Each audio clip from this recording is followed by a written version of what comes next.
afternoon and welcome to the Hoosier Huddle Tailgate Show. It's our first tailgate show of the year, first tailgate show ever. I'm Sammy Jacobs, along with me is David Sugarman, and we welcome you to the 2017 football season. David, we've been waiting 100 days for this, maybe longer, but we had our 100-day countdown. That's finally over. So welcome to the 2017 college football season. Indiana takes on the number 2 ranked Ohio State Buckeyes tonight at Memorial Stadium at 8 o'clock. College game day is here. They start at 6 o'clock. I believe college football live and countdown to kickoff are also going to be live from Memorial Stadium. Those start at 4 o'clock. So David, as a student here, how big was this atmosphere today? You really can't overuse the hyperbole today. I mean, when Tom Allen has continuously called this game the biggest opener, probably just the biggest game period in Indiana football history, and it's easy for that to wear old, but I don't think it has. I mean, it truly is just an electric atmosphere. It almost felt like the atmosphere for a basketball game today, in the sense that everybody got up. A lot of people were skipping classes. I didn't, just so you know, Mom, if you're watching.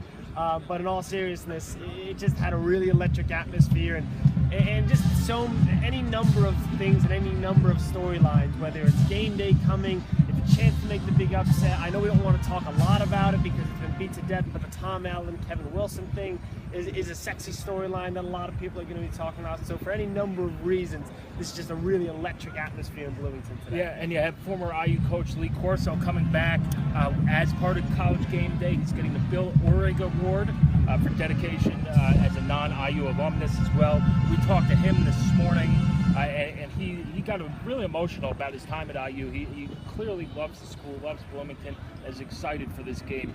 David, what is, let's get into some keys to victory. Sure. What is something you're watching that IU needs to do to win this game? Well, a couple of things. I'll start with things that I'm a little bit worried about whether they're going to do or not, and then I'll get to my more confident stuff. We really need to see what the running game will be. We've talked about it a lot over the summer that Indiana might have the best wide receivers in the Big Ten between Westbrook. I think Sammy Cobbs is going to be playing. I don't think that's been made certain yet or public yet. Luke Timmy, and you just go down the line. Ian Thomas is going to be used more. But they're going to need to have at least a respectable running game so they're not one-dimensional. They lose Kenyon Patrick in the offseason to the gets granted the medical hardship. And now you got a starter in Mike Majette who has had one game with more than 10 carries. Cole Guest, I think, has maybe had one game with double-digit carries. Tyler Nady was used more as a trick running back than a traditional running back last year. So Indiana really needs to establish a running game. So that falls on the running backs, and that falls on the offensive line, which I don't want to say is bad, but it's just unproven. A lot of young guys on that line who are getting their first taste of Big Ten play, and they're going to get thrown right into the fire. This Ohio State defensive line probably has 4 or 5 guys that could be all Big Ten. Talk about whether it's Tyquan Lewis or Joey Bosa or Nick Bosa, right on down the line. Yeah, guys, you mentioned Nick Bosa. When Nick Bosa is on your second string defensive line, you know you have a pretty good line. Exactly. And this front seven, Jerome Baker, linebacker too, is very good. This front seven is going to be the best front seven IU faces all year, and it's going to be a big test for this. They're experienced, but they haven't really played all that much football together. Right. Quinn Cronk was all-American freshman last year. Delroy Baker has looked good, and then on the interior line, Wes Martin has played a ton of football with IU, and then you'll have Hunter Littlejohn and Simon Stepniak. Maybe we see true freshman Harry Kreider at center as well. But yeah, if IU cannot protect Richard Lego and open some holes for that running game, it's going to be a long night for the Hoosiers. But for me, what they need to do is win the turnover battle. That's something that it's a sellout crowd. It was announced last night that it was a sellout crowd. It'll energize this. I believe it'll be a pro-IU crowd, but if you get those turnovers and takeaways that Tom Allen wants, it gives you an extra boost. It usually results in you taking points off the board for Ohio State or giving Indiana great field position to score some points of their own. So winning that turnover battle is my top key to the game. And not just taking away the turnovers, but also holding on to the football. Yes. Richard Lego threw 17 interceptions last year, and that's been a big topic in the last couple of weeks. I love the quote that Mike DeBoer told Richard Lego: "Don't be a hero, be a quarterback." And that means 1 or 2 less 50-yard passes for a couple less interceptions, checking it down, throwing the ball away. That's okay. This team's going to generate enough big plays that if 17 interceptions can be 13, 12, 11, more than that one a game or so rather than closer to 2, and Indiana's going to have a really good chance to win this game, especially again, I don't want to say a bad Ohio State secondary, but a young Ohio State secondary. They lost a lot of guys to the NFL draft. I think this is the best time to play Ohio State. They don't want to play them in October when they got a few games under the belt. Play them now when this secondary is young. They haven't faced a receiving corps like this. Yeah, it's a young secondary. And of course, those 3 guys went to the NFL. IU also, they had 29 turnovers. So it's not only the interceptions, it's wide receivers, running backs holding onto the ball on the fumble. Special teams is going to be key. I think IU is going to need a big special teams play, whether it be a long return in the punt or kick game, maybe even a touchdown there, a block kick, something like that, pinning a guy deep inside the 10-yard line in the punting game as well. They're going to need to be, Tom Allen said they didn't need to be perfect, but they're going to need to be very, very good to great in all 3 phases of the game, something that they have struggled to do in the last couple of years of Kevin Wilson's regime was on special teams. So if IU could play even with Ohio State on special teams, get a few of those big plays, they'll be right in this game. Exactly. The big plays would be nice, but maybe more than that, just be fundamentally sound.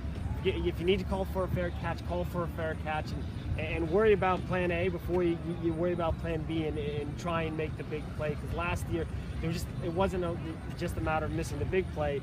It was a blocked field goal. It was a low snap on the kick. It was a kick out of bounds after they had just scored. Things like that.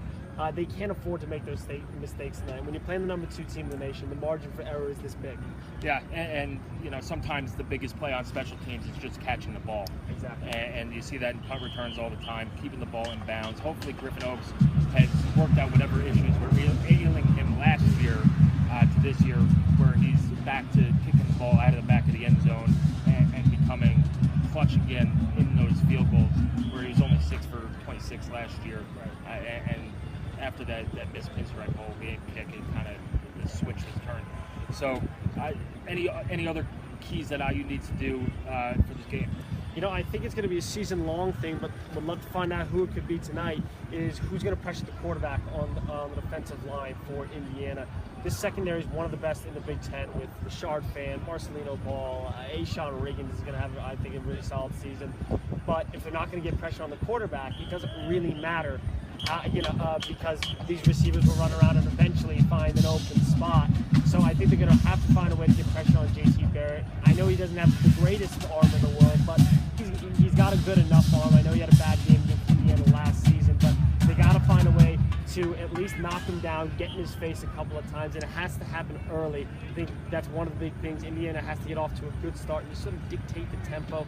Crowd's going to come out and give them the juice early. They got to give the crowd something to be excited about, so they stay that way for 4 quarters. Yeah, that's my final key is don't get caught up in the moment.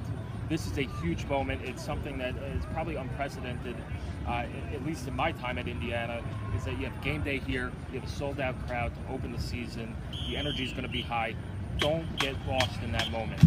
Enjoy it, use that energy to your advantage, survive the first 5 minutes. It's almost like playing a road game where if you could get out of those first 5 minutes without a critical mistake, you're going to be in for a dogfight. And so if Indiana can get through those first 5 minutes of each half, close out the half all right, they should be in this right to the end. And I think it's going to be a close game, just based on that. If Indiana can execute, this is a talented Indiana team, as talented as they had in a long time. And you mentioned the secondary earlier. It's the best secondary in IU history, and I think by far.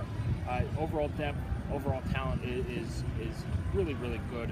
You have Tigre Scales, obviously, at linebacker, and then what that secondary does for your defensive line gives them an extra half second to get to the quarterback.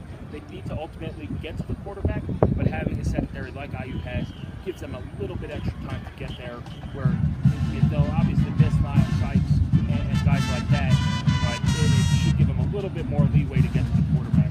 David, what is your prediction for tonight? I really hope I'm wrong. I think Indiana is going to have a tough time winning this game. I think it'll be a little bit closer of a version of last year's game.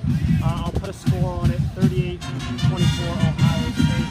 I think I'm not really going on a limb when I say this, that Ohio State is more talented than Indiana. They're the number 2 team in the nation for a reason.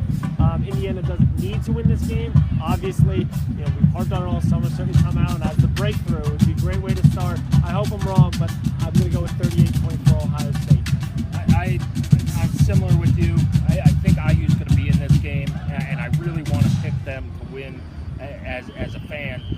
But just looking at it, Ohio State's very talented. Number 2 team in the country, as you said. They have the best defensive front in the country. I'm going to go Ohio State 38, Indiana 31. They could get to the fourth quarter and be there within 7 points. It's anybody's game. Absolutely. And Mike DeBoer's offense at Tennessee led the SEC in fourth quarter points. So if the defense if they can keep the defense fresh and get off the field on those third downs and force a few turnovers early and get those takeaways, and they're within striking distance in the fourth quarter, IU can pull this off. I'm right there with you. All right, thanks for joining us for our first ever Tailgate show. Hopefully you enjoyed it. We had the band in the background. Hopefully our audio came through all right. But we'll see you at the game, and enjoy the rest of the day. Enjoy the festivities, and we'll be back next week for Virginia.